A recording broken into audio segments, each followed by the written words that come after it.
Wanita hari ini. Wanita hari ini bijak mengatur, mengurus mata wataknya. Usahawati, ibu, istri, permaisuri. Wanita hari ini di zaman modern masih kekalkan adatnya. Dihormati, disayangi, disanjungi. Wanita hari ini. 4 hari bulan Julai, kami berdua sudah bersedia untuk menemani anda sepanjang 1 jam ini bersama kami di WHI. Apa khabar penonton-penonton WHI? Teruskan bersama kami dengan mood yang ceria, mood yang cukup bertenaga dan semuanya positif hari Betul ini. tu. Dan hari ini, hari Isnin, harap anda semua okey-okey sahaja. Tidak ada Monday Blues. Khususnya kepada anda yang bekerja ke, yang harus masuk ke kuliah ke kelas ke dan sebagainya. Harap semua bersemangat untuk menempuh hari ini. Nampak Okey. tak saya bersemangat? Itulah. Sebenarnya saya lebih bersemangat lagi bila tengok siaran Sabtu lepas. Okey, WHI, Sugita dan Fahrin Ahmad. Cuma saya ternanti-nanti bila Fahrin nak pakai rambut afro ke Sugi ke yang pakai rambut afro, tak ada. Dia ada rambut afro dia tapi kurang sesuai lah untuk siaran hari itu. Mungkin kita akan bawa tema lain dan Fahrin akan menggunakan rambut afro tu. Tapi saya memang sangat-sangat teruja untuk siaran hari Sabtu hari itu dan sangat terhibur. Best lah Yana bila kita dengar cerita-cerita kisah-kisah daripada legenda-legenda yang ada bersama kita hari betul. itu. Sugi pun nampak cantik sangat hari itu. Retro betul. Dan ini juga yang kami nak ajak anda semua. Sekiranya anda merasakan ada topik-topik menarik yang anda nak kami bawakan di Wanita hari ini. Contohnya hari itu membawa kenangan era 60-an tu menarik tu.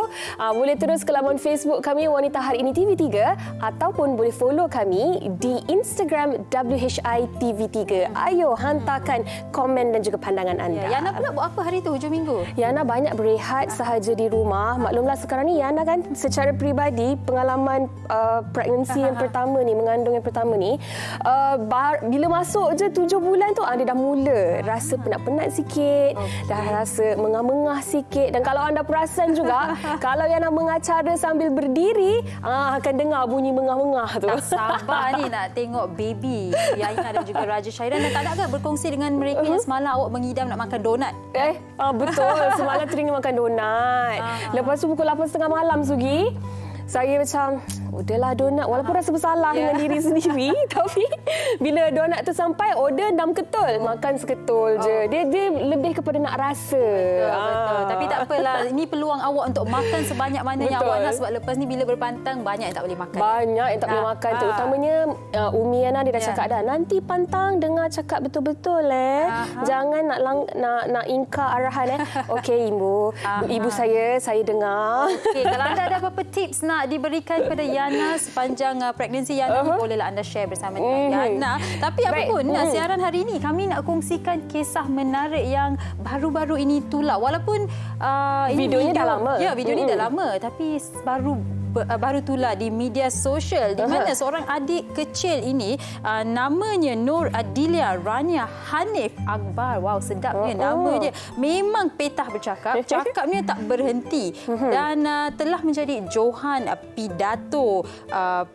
Pidato Perempuan Tabika Kemas Peringkat Kebangsaan tahun 2020. Dan ibunya kata dari usianya 4 tahun sampai 6 tahun, ibu dan ayahnya dah hantar dia ke Tabika Kemas Felda Jengkal 18 di Pahang. Sekarang ni dia dah tahun 2. Dan ibunya kata juga adik Adelia Rania kita ni memang lebih matang. Dan adik kita ni suka membaca sampai dapat anugerah pembaca terbanyak nilam bulanan. Wah, hebatlah adik ni. Sekarang ni adik ni dah pun masuk tahun 2. Tapi apa kata kita sama-sama saksikan video yang sangat-sangat comel ini. Tuan-tuan dan puan-puan, ayo kita saksikan. 20 terakam sejarah hitam yang melanda negara dan dunia global. Warga kota dan desa hidup diselimuti kebimbangan seolah-olah sang Garuda menyerang negara, mangsa dan sasarannya tanpa mengira usia. Begitulah sadisnya fenomena yang dirasa apabila COVID-19 Namun, pihak berkuasa tidak mengenal arti putus asa. Akhirnya, disuratlah SOP untuk dijadikan amalan dalam mengekangnya. Dengan lafaz Bismillah, pembuka bicara. Assalamualaikum dan salam sejahtera. Terima kasih buat pendaja acara, baris dan panel hakim yang arif lagi bijaksana, guru-guru, rakan-rakan dan hadirin yang dikasihi sekalian. Saya Nur Adlia Rania, binti Halimah. Comelnya adik-adik Lia kita. Tapi kan Sugi, yang paling hebat kat situ, lipstiknya tetap merah. Walaupun video ni video tahun 2020, tapi kami sangat bergembira kerana sempatlah tengok. Sebab saya tak tengok lagi video ni sehingga ia tular. Awak betul, samalah saya juga. Tapi dengan kata di TikTok, macam dah ramai sangat yang views. Dan yang rasa adik ni pun sporting sebenarnya. Betul. Walaupun pada usia yang kecil, ibunya kata petah bercakap, suka bercakap, dekat sekolah belajar apa terus disampaikan kepada ibu dan bapanya.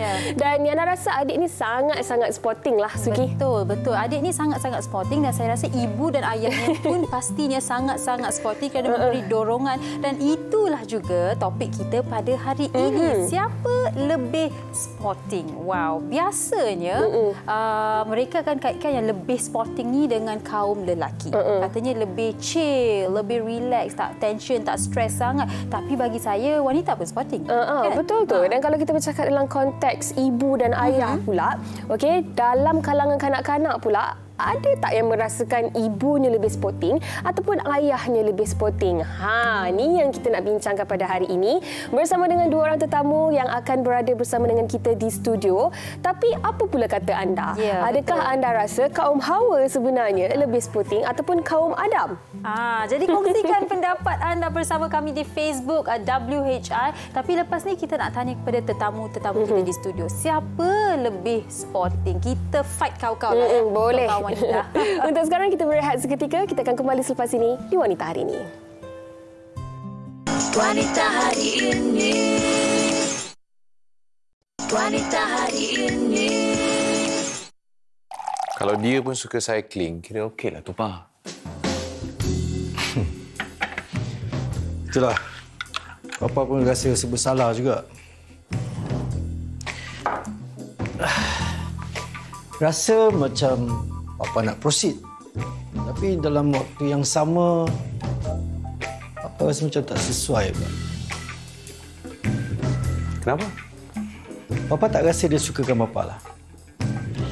Lagipun, Papa tak biasa dengan perempuan zaman sekarang ni. You know lah, my last date was with your mum. Nak buat pick up line pun rasa macam tak laku. Pa, just move on, okay? Mama dah lama dah tinggalkan kita. Dan dia rasa Mama okey je. Ke Papa nak pick up line? Dan ni boleh bagi tips. Oh, ada tips? Ada. Yes. Dan ni dah lupa dah. Pa, cakap pasal tips ni, dia nak beritahu Papa something. What? Kami rasa Dani dah jumpa jodoh. Really? Siapa? Okey, itu tadi sedikit sebanyak dari drama Bila Cupid Jatuh Cinta berkenaan dengan topik kita juga, iaitu siapa lebih sporting sebenarnya. Kalau Sugi secara peribadi, Sugi rasa lelaki ke perempuan lagi sporting? Saya rasa dua-dua sama. Saya tak boleh nak pilih lah ikut gender. Tapi kalau dari sudut ibu atau ayah, saya rasa kadang-kadang ayah lagi sporting kot. Ini yang menarik ni. Kaum lelaki ni dia lebih cool. Kalau perempuan dia fikirkan, kalau buat ni apa yang akan terjadi? Kalau jatuh ni dia banyak berfikir. Okey, producer suruh saya tanya Sugi. Okay. Kalau ada boyfriend, bagi tahu mak ke bagi tahu ayah? Bagi tahu diri sendiri. Okey, baik. Ini yang kita nak sembang dengan tetamu kita pada hari ini. Okey, kita bersama dengan Haziq Husni. Hai, Assalamualaikum. Wah, terus salam. Mana suara saya? Seronoklah ada tahu radio. Abang terus bagi tahu radio terus. Apa khabar, Haziq? Alhamdulillah, sihat Sugi, sihat Uyana. Lama tak jumpa sebab Haziq dengan Uyana dah setahun. Kalau tadi kita bawa dah setahun tak jumpa. Tapi itu adalah masa paling lama yang kita orang berjauhan. Lah. Tapi baby semua sihat, isteri sihat. Alhamdulillah. Tahniah sekali lagi. Berpantang. Masih lagi berpantang. 44 hari kan. 44 hari sampai 8 bulan 7 ni lah. Okey. Lepas tu bebas. Merdeka lah lepas tu. Dan kita juga bersama dengan tak lain tak bukan Encik Amin Idris. Ya, apa khabar Suri? Iron Man ke? Ya. Itulah kita kalau tadi setahun tak jumpa, kita dah sebulan tak jumpa. Balik Ya dah selalu jumpa betul. Amin. Gandingannya cukup mantap hari ini. Betul. Saya dah boleh rasai yang perbincangan hari ini sangat-sangat akan menjadi sangat hangat. Wow. Okay? Dua perempuan versus dua lelaki. Dua perempuan yang sporting versus dua lelaki. Are you sure? Lelaki lagi sporting. Confirm. Lelaki lagi sporting. Since Haziq dah mulakan dengan berkatanya lelaki lebih sporting. Kita nak Haziq justify lah. Beri sebab-sebab kenapa awak rasa lelaki lebih sporting. Okey, bagi Haziq lelaki lagi. Lah macam ada seminit masa untuk saya. Bagi saya lelaki lagi sporting sebab lelaki dia lebih simple. Dia lebih fun and dia tak nak benda tu jadi panjang. Okey, contoh kalau kita ada apa-apa argument dengan isteri ke, dengan kawan perempuan ke, dia akan tendensi dia untuk hentikan perbualan tu, hentikan pergaduhan tu besar, tinggi. Laki lagi tinggi dia punya tendensi nak berhentikan pergaduhan tu. So perempuan dia akan ada macam-macam argument. Dia akan ingat balik 10 tahun lepas, 20 tahun lepas. Banyak folder. Banyak. Banyak folder dia dekat dalam. Itu belum hidden lagi. So, kenapa laki lagi sporting? Kita ambil contoh mak ayah kita. Contoh macam mak bapak. Haziq, mama, baba. Mama dia lebih tegas, baba dia lagi pendiam. Dia lagi pendiam. Dia tak ada datang terus kat anak. Dia nak bagi tahu anak dia, macam contoh anak dia buat salah hari ni ke apa. Dia tak ada terus datang kat anak dia. Mama tegas, baba pendiam. Jadi Haziq ni ikut siapa? Saya tak tahu ke mana pergi saya. Tu saya tanya mama, saya betul ke saya anak? Ni lain macam betul ni. Tapi antara mama dan baba Haziq, siapa yang lagi sporting sebenarnya? Kalau mama bapa dua-dua sporting. Dua-dua sporting. Tapi kalau nak ikut ketegasan, kalau ikut tegas mama lagi tegas. Baba lagi pendiam. Tapi sebenarnya baba dalam diam tu dia yang jumpa kat mama. Apa anak kita buat ni? Itu yang dia tanya dekat mama. Okey, baik. Nampaklah tag team di situ ya sebenarnya. Tapi kalau tegas tak bermakna mereka tidak sporting. Betul. Tapi kan, Amin, kalau kita cakap pasal sporting ni juga kan, konteks itu sebenarnya besar. Konteks itu sebenarnya luas. Macam yang Haziq cakap tadi, kalau dia tu seorang yang tegas, tak bermakna dia tak sporting. Tetapi mungkin kita nak kaitkan juga, lelaki ni kan dia ada macho dia. Dia ada ego yang perlu dijaga dan sebagainya. Jadi untuk katakan lelaki itu sebenarnya lebih sporting disebabkan keberadaan ego dan kemacuan yang tinggi ni menyebabkan golongan Adam ni kuranglah sporting sikit. Apa pendapat Mula-mula sekali kita kena define dulu apa maksud sporting. Okey. First and foremost, sporting ni bukannya kata nama khas bahasa Inggeris. Sebab kalau sporting ikut bahasa Inggeris bersukan. Kita yang Malaysia, khususnya Nusantara lah kan, kita guna sporting ni bermaksud easy going. Kalau kita tengok jurnal-jurnal, saya sempat baca jurnal dari University of Illinois, University of Wales, dia tak guna sporting, dia guna easy going. So daripada jurnal-jurnal tu didapati bahawa in general dulu memang lelaki lebih easy going daripada wanita. Antara puncanya sebab lelaki ni dia lebih simplistic. Wanita ni lebih complicated. Disebabkan elemen complicated itulah jadi kurang sporting di situ. Saya nak cari research mana ni? Tadi Haziq dah bagi yang konteks reality. Realitinya ini dah bagi betul-betul fact. Ini academic findings lah. Walau bagaimanapun ada juga faktor-faktor yang menentukan mungkin lelaki jadi kurang sporting berbanding wanita. Contoh, ada kes contohnya lelaki itu dibesarkan oleh ibu tunggal. Maka dia lebih kurang sporting berbanding wanita. Ada juga yang wanita dia dibesarkan dalam adik-beradik lelaki. So bila dia membesar, dia terbawa-bawa perangai kelakian itu, dia lebih sporting berbanding wanita. Dan balik kepada define sporting ni, ia bermaksud kita punya pertama easy going dan kesediaan kita untuk ketepikan seketika perbezaan dan sedikit prinsip. Contoh, orang tu prinsip dia memang tak boleh benda-benda merokok contohnya kan. Tapi sebab ialah tengok keadaan dia sporting, kau merokok tapi sini je, jangan tempat lain contohnya kan. So situ sporting juga. Dia bersedia untuk compromise sikit dia punya prinsip. That is spotting. Sama lah macam contohnya mak-mak kita kan cakap, jangan minum Milo dekat atas sofa. Boleh nanti minum. tumpah. Tapi kadang-kadang tu cakap, boleh. Tapi kalau tumpah tu pandai-pandai lah. Pandai-pandai lah cuci sendiri. Tapi ada juga bapak, minum je lah. Itulah bapa. Macam kalau macam anak Aziz sendiri, macam dia orang nak makan jajan ke apa kan. Dia orang akan datang kat daddy. Dia akan datang kat daddy sebab dia tahu daddy sporting part tu. Mungkin mama dia macam jenis jangan makan ni, jangan makan tu, nanti sakit, nanti batuk, nanti apa. Contoh Mama dia ada lain, macam-macam alasan. Contoh lain, anak bongsu saya, dia gila Blackpink. Wah. Dia Blackpink. Kan? Tapi mak dia tak apa setuju. Bapak dia okey je. Bapak dia pun suka Blackpink. In fact, saya guna lagi contohnya anak saya yang bongsu ni, dia adalah prestasi akademik dia turun sikit. So, saya study sikit lah pasal Blackpink. Saya kata, Tisha, Lisa dulu masuk Korea, tak erti bahasa Korea. Dia erti Thai je masa umur 16 tahun. Betul. Tapi sebab dia tak berputus asa, tak give up, belajar sungguh-sungguh, Lisa jadi berjaya. Sekarang ni dia adalah selebriti K-pop paling tinggi followers di Instagram di Korea. Menyebabkan anak semua macam tu ke Didi. Terus dia belajar bersungguh-sungguh. Inspiration. Sebab apa? Sportingnya Daddy. Saya suka sporting yang berikan anak itu inspirasi untuk belajar. How do we twist? Benda tu. Betul. Tapi nanti nak tanya juga, macam mana kalau dalam pasangan suami isteri, khususnya mak dengan ayah kan, kalau terjadinya macam anak tu kata, apa-apa kena refer dekat ibu ataupun ayah sebab yang ini lebih sporting, dan itu orang kata macam dah membelakangkan ibu ataupun ayah yang lagi satu yang kurang sporting ni. Nanti siapa nak jawab tu, tunggu sekejap lagi kita akan tanya. Sebab kita nak... Bahaya soalan tu. Ni kita kena fight dia orang. Takut tak balik rumah. Sebab kita nak dengarkan terlebih dahulu pendapat orang ramai tentang topik kita pada hari ini, siapa lebih sporting sebenarnya?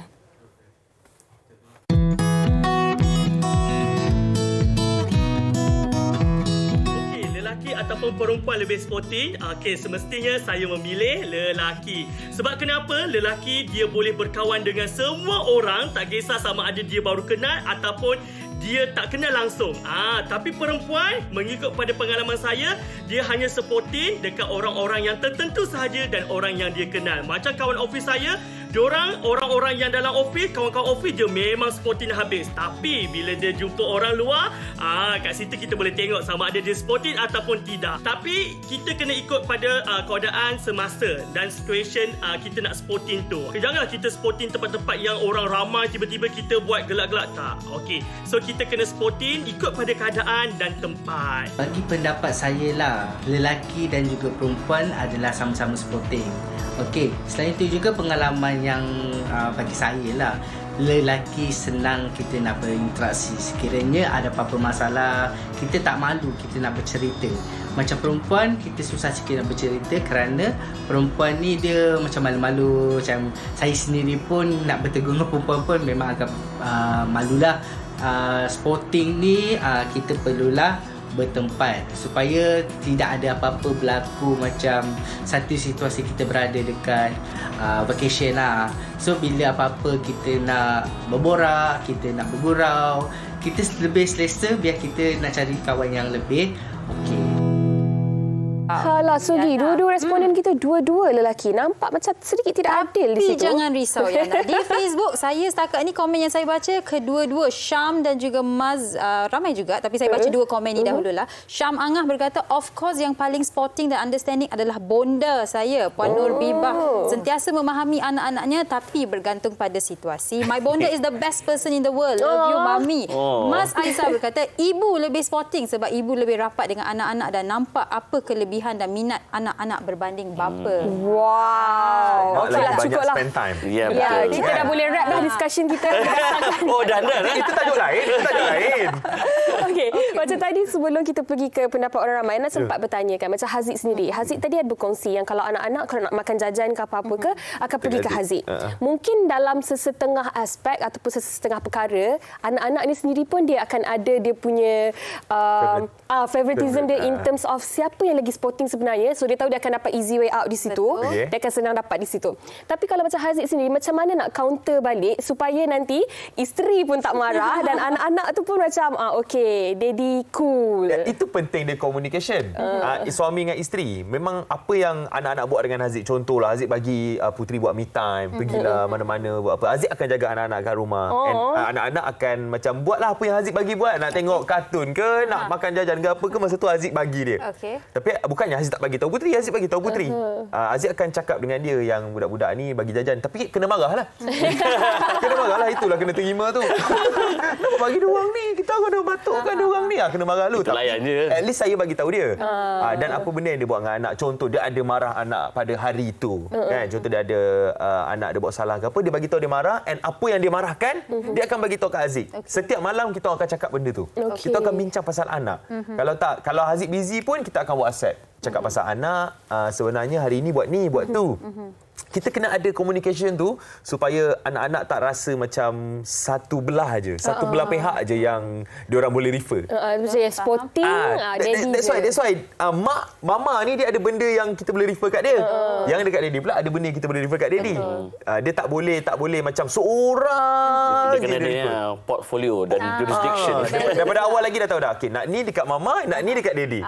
So dia orang faham. Tapi at least mak dengan bapa tu berbincang, berborak and berkomunikasi lah. Tak adalah macam kita kat situ interaction. Saya pasti anak awak pun mesti ada experience mungkin dengan abang-abang awak atau dengan mak awak tegas. Mungkin abang awak menjadi seorang yang lebih sporting, membantu awak dalam situasi begini. Tak pun.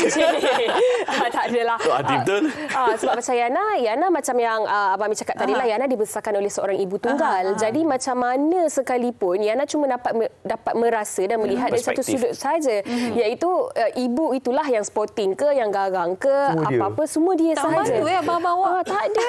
Kalau kita orang kena marah, betul. Itulah sporting. Itu tak sporting. Itu buat kita lagi nangis. Tambah lagi. Padan muka. Kan, adik-beradik kan. Dia macam buat tarian latar belakang gini. Buat lagi. Tapi kan, Amin, kalau based on apa yang Haziq kongsikan tadi kan, pentingnya juga untuk pasangan ni tadi ada give and take, ada communication tu, sebab kalau kita bercakap tentang sporting, dia macam good cop bad cop jugalah. Ada situasi-situasi tertentu ibu bapa ni perlu mainkan peranan masing-masing mengikut situasi dan kena ada orang kata tag team tu tadi.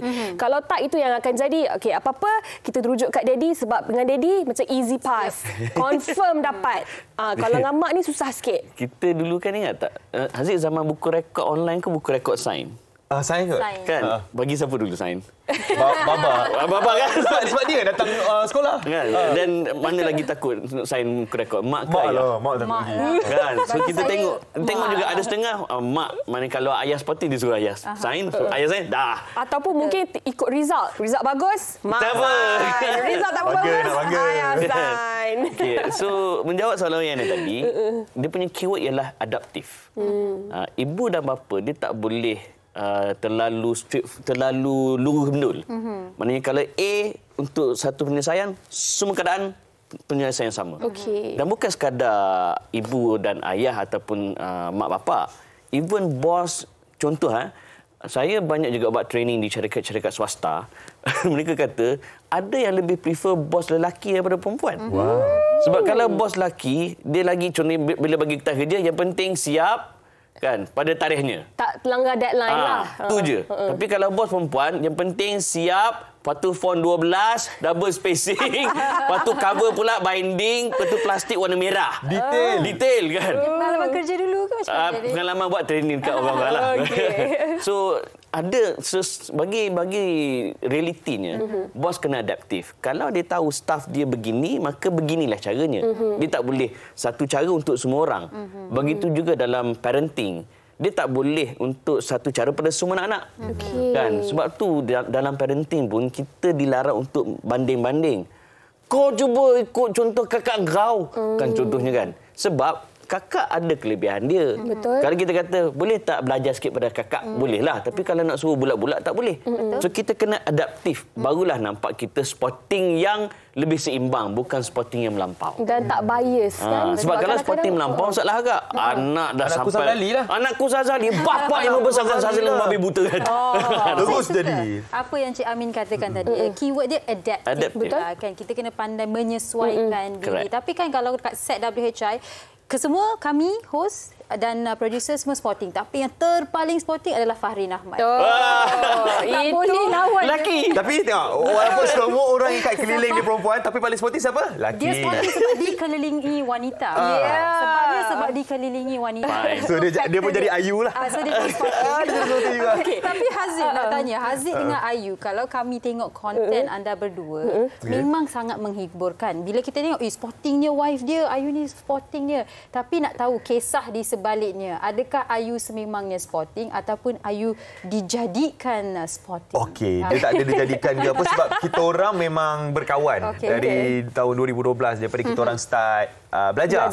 Belajar memang kita orang kawan dan bila kita mulakan dengan berkawan maknanya bila kita kawan dia tak ada komitmen. Dia tak ada apa-apa yang macam saya jealous lah awak dengan ini. Itu dia tak ada part-part tu. Dia lebih kepada macam enjoy, fun together, have fun together. Friend without benefit. Friend without teman tapi mesra. Teman tapi mesra. Dia teman tapi mesra. So bila dia tahu perangai sebenar saya, dia tahu true colours kita, dia tahu kenakalan kita macam mana. Dia pun dengan dia pun selesa untuk tunjuk perangai sebenar dia dekat kita. Masa berkawan tu. Lepas kahwin saya ingat dia akan lain tau.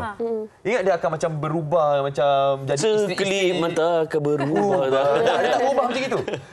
Dia masih kekal sebagai kawan saya. Dan saya pun kekal sebagai kawan dia. And bila kita berkawan dalam perkahwinan, dia lagi senang. Dia lagi senang. Dan saya boleh cakap saya dengan Putri dua-dua sama-sama sporting. Sekepala. Sekepala. Best And lah. saya contohlah kalau saya buat konten dengan Putri itu tak ada pun plan awal. Kita kena buat macam ni, macam gitu, macam gitu. Tak ada. Kita just letak telefon. Ayat apa Perkataan apa yang nak cakap? Okey, cakap perkataan ni. Terus buat je. Tapi seronok bila tengok konten yang perbezaan bahasa Indonesia, Malaysia, Haziq dan yang Putri selalu buat tu kan. Itu dia macam nampak chemistry anda berdua dekat situ dan Haziq pun memang kaki musik. Saya pula suka musik dia dari dulu. So dia tahulah apa benda. Dia dah tahu saya punya taktik. Taktik style saya. Macam mana saya nak cakap dengan dia, macam mana saya nak punch dia. Dia tahu saya nak kenakan dia bila. Semua benda dia tahu dah. Dia dah masak dengan perangai kita. So sawit. So sawit. 49. Tapi kan kalau Haziq dengan Putri usia sebaya ke macam sama? mana? Saya dengan Putri seumur. Okey, Abang Min, kalau kita bercakap dari sudut usia pula. Okey, ada tak dia memainkan peranan untuk menentukan sama ada individu ini sporting ataupun tidak? Kalau dalam konteks suami isteri, mungkin sebab ibu lebih muda, jadi ibu lebih young, fresh, modern, nak dibandingkan dengan ayah ataupun macam mana? Ya dan tidak. Kalau jarak dia lebih kurang setahun dua, maka dia tak adalah perbezaan ketara. Kalau jarak dia sangat jauh, 10 tahun, 15 tahun, mesti dia mungkin akan ada perbezaan sedikit. Contoh, saya ada beberapa kenalan saya, dia umur dia dah 45, isteri dia 30. So 15 tahun. Yang jadi mangsanya saya sebabnya dia selalu call, Min, apa benda K-pop sekarang? Apa benda kan itu? Apa benda trend tudung sekarang? Dia pening. Sebab dia dengan dunia dia, isteri dia yang terlalu muda dengan dunia dia. Jadi dia sedikit struggle. Tapi lama kelamaan bila dia pun dah mula dipanggil berdiplomasi dengan kecenderungan isteri dia dan isteri dia pun mula memahami suami dia, lama-lama wujudnya harmoni. That's why orang putih kata seek first to understand, to be understood. Maknanya si isteri dia kompromikan sedikit prinsip dia, yang isteri pun mengkompromikan prinsip dia, itu namanya sporting. Kalau masing-masing tak nak compromise, dia jadi susah. Dia boleh sporting tapi jangan sampai ambil kesempatan melampau. Ambil kesempatan melampau dengan sporting. Itu boleh saya kira satu rumusan lah. Kita boleh sporting tapi jangan ambil kesempatan. Sebab kita dah habis perbincangan. Dah habis.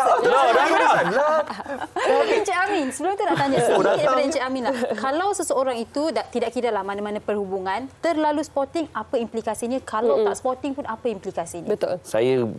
Saya buat rumusan lah dengan relax. Pertama sekali rapatkan jurang. Bila kita tak kira dengan bos ke, dengan pekerja ke, sama isteri ke, kawan-kawan ke. I pula ialah intai persamaan. Jangan kita terlalu fokus apa beza tapi fokus apa persamaan.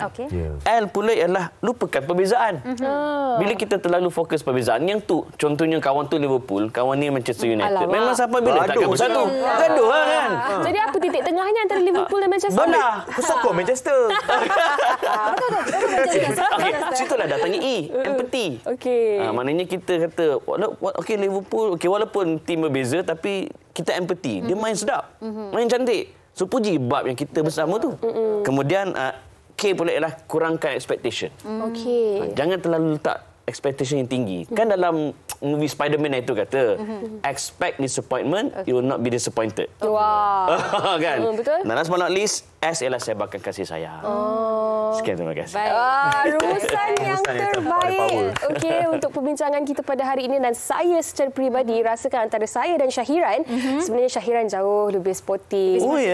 Syahiran dan Syahiran juga sebenarnya membuatkan saya untuk tone down, untuk tak uptight sangat dan untuk chill, relax lebih lagi. Maknanya kalau berlaku apa masalah misalnya Mula-mula dululah kot. Jenis yang terlalu berfikir. Kita perempuan ni kita ada overthinking kan. So dia akan datang sabar macam ni. Lebih chill dan lebih sporting lah. So baby I love you. Tapi sekarang ni mungkin ada yang tengah menonton dengan garu. Aku ni sporting ke? Tak macam mana nak tahu kalau aku ni sporting. Apa pun kita buat apa yang terbaik untuk diri kita dan pasangan ataupun adik-beradik ibu bapa kita lah. Kita tak payah orang kata paksa diri kita untuk menjadi terlalu sporting. Susah juga. Jangan jadi orang lain. Jadi diri sendiri. Kalau anda memang tak sporting, teruskanlah tak be sporting. the best version of yourself. Yes. Okey, baik. Kita ucapkan terima kasih banyak-banyak kepada Haziq Husni dan Thank you, Yana. atas perkongsian pada hari ini. Thank you, Zik. Thank you, bang. So, kiranya sekarang ni kosong-kosong lah. Laki kita tak menang. Hello. Okey, baik. Kepada anda jangan ke mana-mana sebab sekembalinya nanti kita akan bercakap tentang satu lagi topik yang sedang hangat juga berlaku di negara kita dan juga di seluruh dunia, iaitu berkenaan dengan influenza. Jangan ke mana-mana. Wanita hari ini. Wanita hari ini. Tahap kesedaran yang rendah dan sering dianggap sebagai demam biasa antara faktor masalah kesihatan seperti influenza mudah dijangkiti sama ada dalam kalangan kanak-kanak maupun dewasa. Influenza yang merupakan sejenis penyakit berjangkit mampu memberikan masalah keradangan pada saluran pernafasan yang disebabkan virus ini. Berdasarkan berita dikeluarkan Akhbar Harian Metro pada 3 Julai 2022, ia melaporkan bahawa kes jangkitan saluran pernafasan di Johor meningkat sebanyak 1,188 kes direkodkan sejak 27 Jun lalu. Menurut Pengerusi Jawatankuasa Kesihatan dan Perpaduan Negeri Ling Tian Sun, jangkitan berkenaan membabitkan influenza-like illness ILI dan upper respiratory tract illness. Apakah influenza mampu mengancam nyawa? Adakah kita perlu bimbang akan penularannya yang semakin meningkat? Bagaimana cara terbaik untuk mengawal dan mencegahnya? Okey, baik, itu sedikit laporan buat anda berkaitan dengan influenza dan tanpa melengahkan masa, Yana, apa kata kita bersama dengan Dr. Tan Jun Liang selaku pakar perunding perubatan respiratori Jabatan Perubatan PPUM. Selamat tengah hari dan selamat datang, Doktor. Selamat tengah hari semua. Sihat, Doktor? Sihat. Okey, Doktor. Terima kasih kerana sudi bersama dengan penonton wanita hari ini untuk kita fahami dengan lebih lanjut lagi tentang influenza. Okey, mungkin sekarang ni isu berkenaan dengan influenza ni pun menarik minat ramai orang sebab ialah kita dengan keadaan pandemik dengan COVID-19 dan sebagainya. Tetapi sebagai mukadimah permulaannya mungkin doktor nak ceritakan apa antara jenis-jenis influenza dan apa yang common ataupun yang menjadi kebiasaan yang dihidapi oleh masyarakat. Sebenarnya penyakit influenza ni dah lama, bukan penyakit baru. Kalau saya ingat dalam 1950-an dah start ada penyakit ni.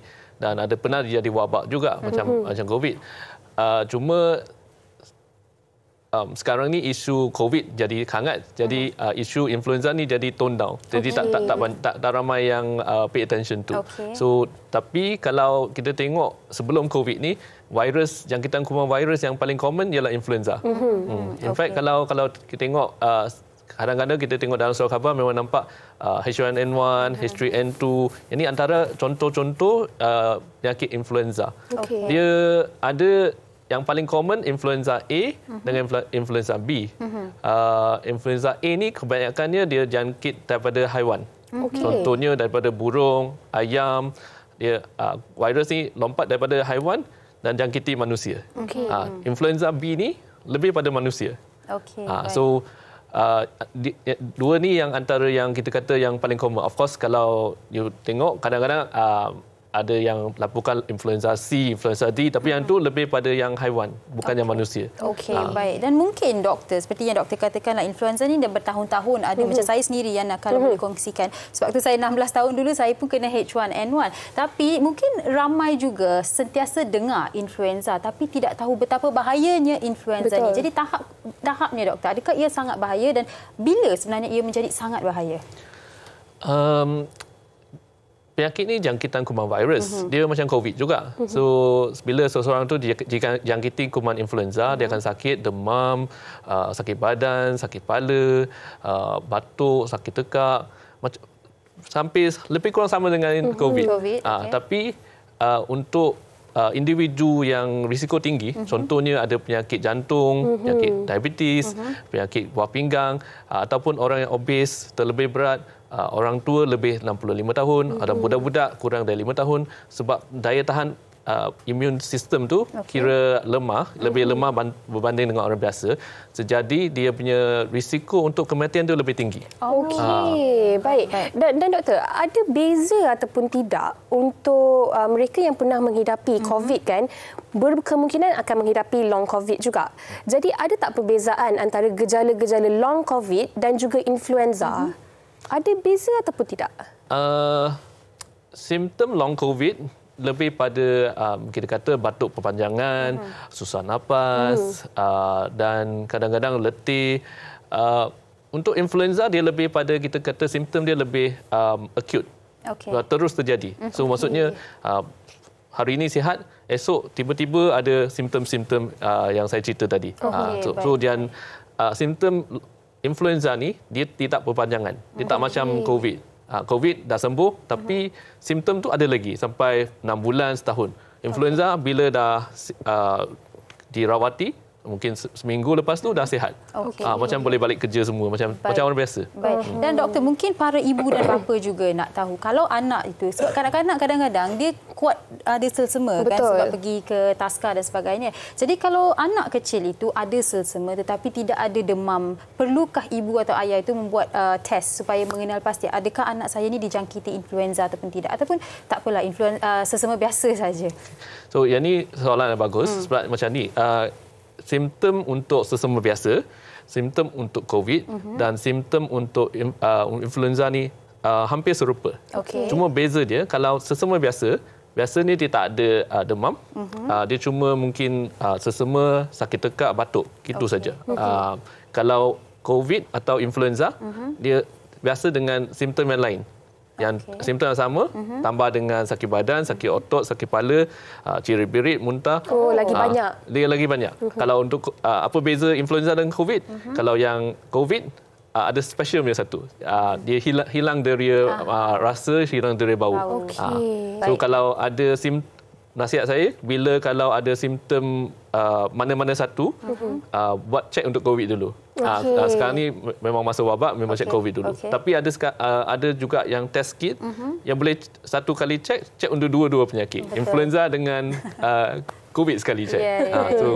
Saya dah sempat cuba dah test kit tu. Itu yang Farin Ahmad usik Sugita tu. Dia cakap itu test penyakit-penyakit lain. Sebenarnya mungkin itulah yang ditest ni kan. Betul. Dan doktor, kalau doktor boleh kongsikan juga, kita dah tahu antara gejala-gejala dia, perbezaan antara influenza dan juga COVID, simptom-simptomnya bagaimana. Mungkin dari segi langkah pencegahannya pula. Macam mana dalam konteks sekarang ini yang saya kira penyakit itu sangat mudah terdedah kepada kita, apa langkah-langkah pencegahan yang boleh kita ambil? Sebenarnya langkah pencegahan yang paling baik untuk penyakit virus, tak kira influenza ke COVID, ialah pemakaian face mask, etika cuci tangan, hand hygiene, dengan etika batuk dengan bersin. Maksudnya kalau ada gejala contohnya batuk dengan bersin, kenalah cover mulut sikit, jangan kongsi yang tuala. Lepas tu satu-satunya beza influenza dengan COVID ialah COVID you kena kuarantin. Influenza fasa-fasa ni kita nasihatkan duduk kat rumah dan praktis apa yang langkah pencegahan tersebut. Dia masih boleh berebak, tapi di kalangan kalau ahli keluarga yang sihat, biasanya dia tak menyebabkan masalah yang serius macam COVID. Tetapi kalau kat rumah ada mak ayah yang ada masalah kesihatan, contohnya kencing manis, masalah jantung atau masalah buah pinggang, jadi kena hati-hatilah, baik pakai face mask, kerap basuh tangan, dan kalau boleh elaklah sebab kuman ni merebak melalui batuk, bersin, cecair, benda air. Okey, baik. Dan doktor, dua soalan. Kalau seseorang itu kena influenza, dikenal pasti positif influenza, perlukah dia kuarantin? Keduanya, adakah kalau dah sekali tu kena influenza dalam masa setahun ni, tak akan kena lagi sekali? Okey, so soalan yang bagus. So dari segi macam saya kata tadi, kuarantin ni sekiranya kalau pesakit ni keadaan influenza dia teruk sampai masuk hospital. Bila dekat hospital, sebab kita kena jaga pesakit lain juga. So kebanyakan pesakit masuk ward ni pesakit yang ada berpenyakit. So jadi pesakit ni bila dapat kesan ada jangkitan kuman influenza, kita akan kuarantin dia dalam ward. Tapi kalau untuk pesakit individu yang ada simptom yang ringan, dia boleh dapat rawatan dekat klinik dan duduk kat rumah. Kita biasa nasihatkan tak payah kuarantin, tapi jauhkan tempat yang sesak, penuh sesak. Okey, dan kalau dah kena sekali tu? Kalau dah kena sekali tu, masih peluang kena lagi. Dia tak macam COVID. Sebab COVID sekarang kalau you dah ambil vaksin, tak kira Omicron ke, Delta ke, Alpha ke, vaksin dapat cover. Untuk influenza ni, dia banyak jenis. So macam yang Sugi kata tadi, H1N1 salah satu, H3N2 salah satu, H2N2 salah satu. So mungkin kali ini you kena H1N1, tahun depan atau bulan depan you kena H3N2. So macam varian yang berbeza. Yes, varian yang berbeza. So dia kadang-kadang datang daripada binatang yang berlainan. Contohnya kali ini datang daripada ayam. Next time datang daripada burung. So jadi dia kuman ni dia virus ni dia beza-beza sikit. Okey, baik. Dan doktor, macam mana pula untuk kita meningkatkan imuniti badan kita supaya antibodi badan kita kuat? Dan adakah berbeza untuk kanak-kanak dan juga orang dewasa? Macam mana kita nak meningkatkan imuniti kita? Sebenarnya soalan macam ni, dia untuk meningkatkan imuniti ni secara general, biasa pemakanan sihat, senaman, yang tu kira benda yang basic. Tetapi kalau dari segi secara pasif kita nak improve immune system, biasanya kita kena ambil vaksin influenza. Vaksin influenza ni dia beza sikit dengan vaksin COVID. Satu kali injection vaksin influenza, dia dapat 4 jenis varian.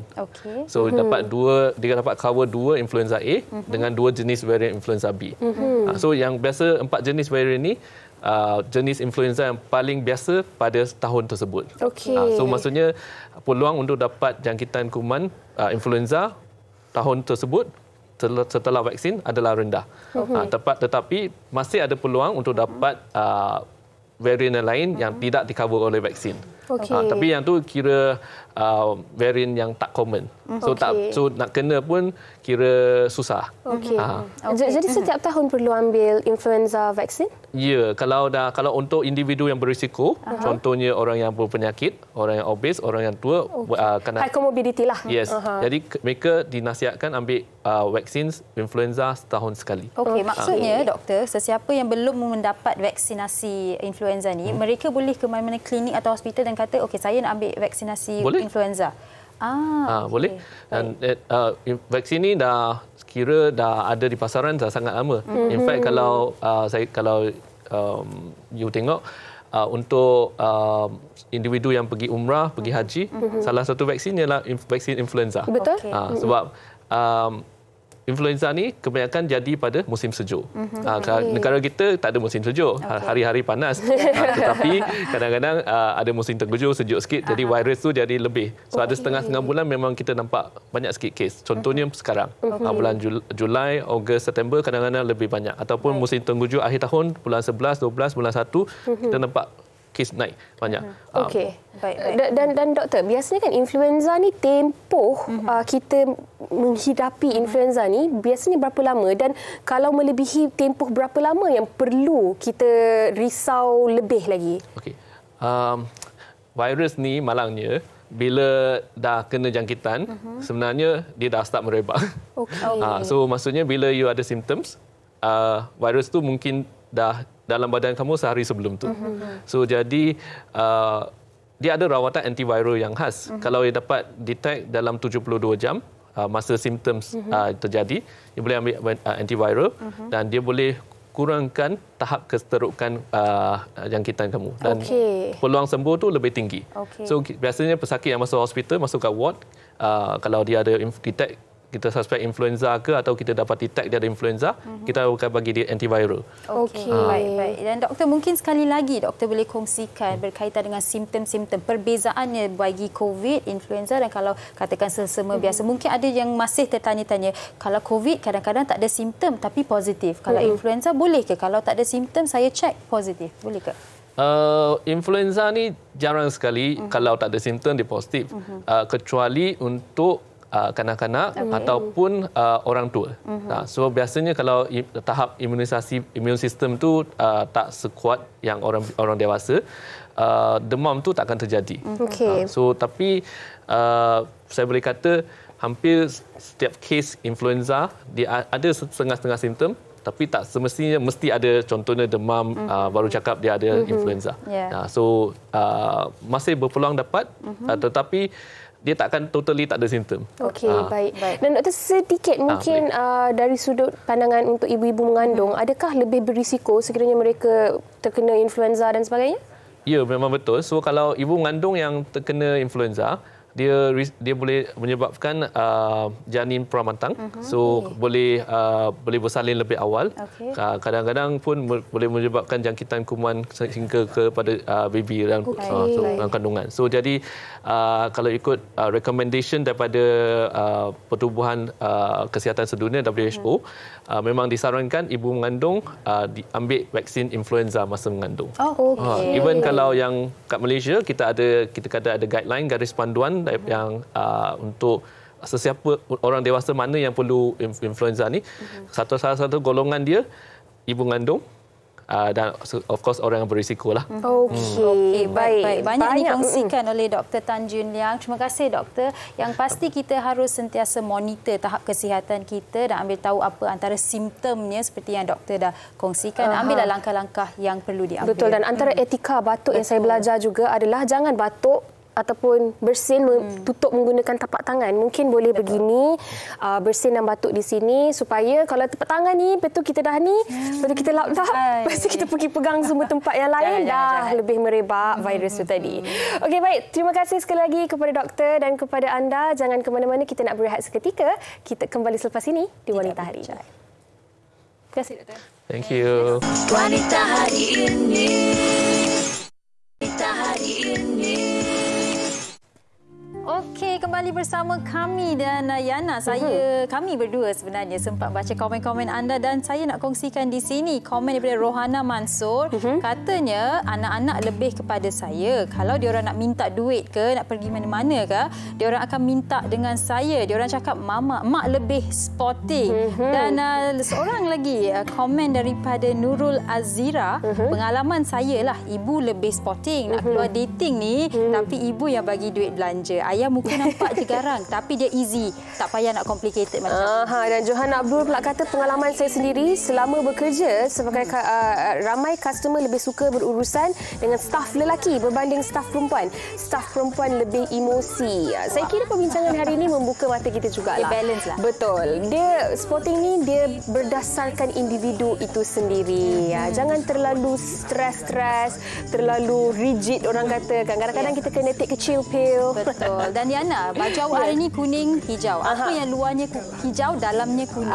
Mestilah durian. Esok di Wanita hari ini kita akan kembali dengan topik durian, yang mana apa antara menu yang sedap untuk kita buat menggunakan durian. Awak hantu durian ya? Saya suka durian. Malam semalam saya call suami saya cakap teringin nak makan durian lah. Lah tahu-tahu esok topik durian. Jadi jangan lupa saksikan WHR esok dengan pelbagai menu berasaskan durian. Jumpa lagi, jaga diri. Bye-bye. Stay safe semua. Bye. Ini di zaman moden masih kekalkan adatnya. Dihormati, disayangi, disanjungi. Dia usahawati aliran masa kini. Dia penyambung warisan Sri Kandidia. Lemah lembut, baik budi pekerti. Tapi sekal hati dia sabar berani pendidik. Pujeri dalam hal jati diri dia. Permaisuri kepada si suami, kepada anaknya. Dia ratu di hati. Tunggak keluarga, kalau bukan dia siapa lagi? Wanita hari ini bijak mengatur, mengurus watak-wataknya. Usahawati, ibu istri, permaisuri. Wanita hari ini di zaman moden masih kekalkan adatnya.